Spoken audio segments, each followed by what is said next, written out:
Perseguir? Você? Mas pra quê? Ora, pra quê? É assim que é a história. Sou o Chapeuzinho Vermelho. Chapeuzinho? Sim, Chapeuzinho.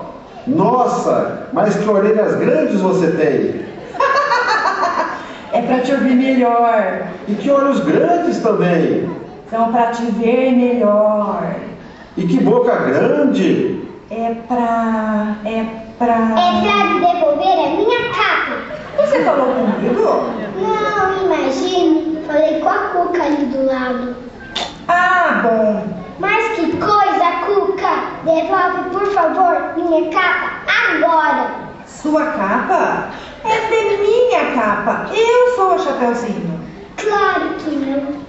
Lobo Mamá, por favor, diga a ela que eu sou a Chapeuzinho e que você persegue a mim, não a ela. Isso são outros tempos. Agora estou perseguindo aquela bola de sorvete ali em cima. Estou muito ocupado.